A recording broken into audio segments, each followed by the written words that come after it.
Welcome back to the deep dive. Today we're doing something a bit different, really zeroing in on one potent idea about consistency. Yeah, it's quite specific. We're looking at an excerpt from something called The Habit of Consistency. Exactly. And we'll sort of weigh it against, some other ideas out there about habit building. Okay, let's unpack this. First off, it's probably important for you, the listener, to know where this comes from. The Habit of Consistency, well, it's actually from an English podcast. Oh, right. Yeah, specifically designed for people learning English. Yeah. So that context is pretty crucial. It means the advice is likely very practical, very direct. That definitely tracks because here's where it gets really interesting.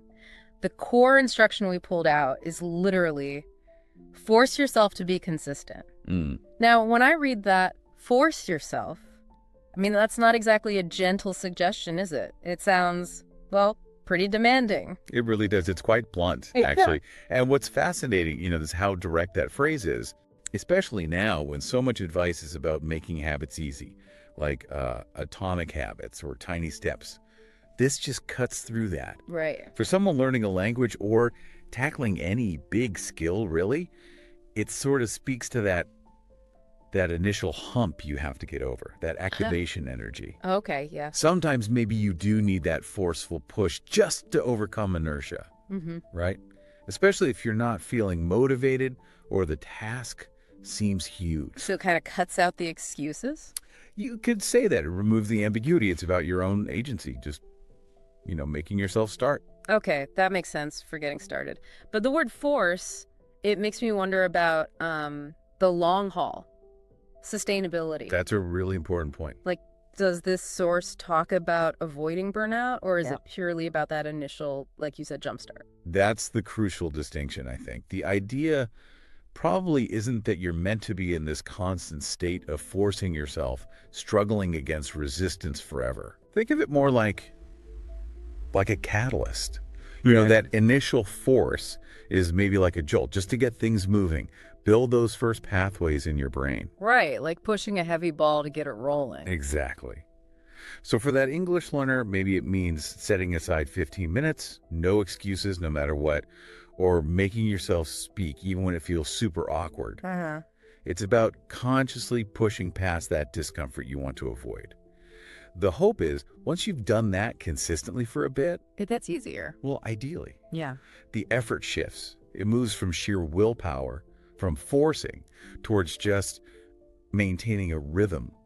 That external force hopefully becomes more of an internal thing, maybe intrinsic motivation or just automaticity. Ah, I see. So it becomes less, I have to force myself, and more, this is just what I do. Precisely. It's about transforming the action into part of your identity.